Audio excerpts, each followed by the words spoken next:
8월 2일, 일본 정부는 한국에 대한 수출 규제를 강행했습니다. 내부, 외부에서 제기되고 있는 일본 경제 부작용에 대한 분석을 고려하지 않은 채 규제를 강행한 것입니다. 이에 대해 한국 정부가 대통령 담화를 발표하며 격렬하게 반발하고 있습니다. 사전에 수출 규제를 막으려 시도했던 미국 정부 역시 해당 조치에 대해 언짢아하는 것으로 보입니다. 해당 수출 규제는 정치적 성격이 매우 강합니다. 개헌을 노리고 있는 아베 정부가 대국민적 지지를 얻기 위해 시행한 것으로 일시적인 경제적 손실을 그냥 감수하겠다는 것입니다. 하지만 이에 따라 일본이 겪는 손실은 일시적이 아니며 그 규모 역시 엄청날 것으로 보입니다. 여태까지 직접적인 감정 표현을 자제했던 한국 정부까지 격렬하게 감정을 표현하고 있는 상황에서 한국 국민들의 일본 제품 불매운동 기세는 더욱 강해질 것으로 보입니다. 여태까지 이루어진 불매운동은 주로 소비재에 한정되었습니다. 일본의 맥주, 화장품, 의류와 같은 제품들이 주요 타겟이었습니다. 하지만 이번 수출 규제 강행을 계기로 이러한 불매운동의 범위가 넓어질 것으로 예상됩니다.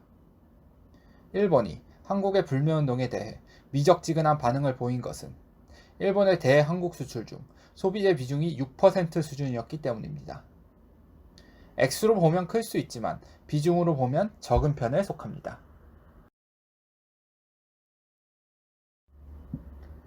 나머지는 전부 기업이 구입하는 원자재나 장비에 속합니다. 이제 자의적으로든 타의적으로든 한국 기업들은 더 이상 일본 제품을 구매하지 않을 것으로 보입니다. 한국 기업들이 일본 기업들로부터 제품을 구매한 이유는 간단합니다. 여태까지 일본 정부가 제공했던 수출 우대 조치로 인해 다른 국가들에 비해 비교적 저렴하게 구입할 수 있기 때문이었습니다. 하지만 이렇게 수출 규제로 인해 비용이 크게 늘어나면 한국은 일본으로부터 제품을 구입할 이유가 없습니다. 산업 강국은 일본만 있는 게 아닙니다. 독일, 미국, 싱가포르 등 대체재를 제공할 수 있는 국가는 넘쳐납니다. 수출 규제가 없어지면 이 국가들로부터 수입하게 될 제품이 비교적 저렴해지는 것입니다. 일본이 2차 제재, 3차 제재를 한다고 해도 한국으로서는 겁낼 이유가 전혀 없습니다.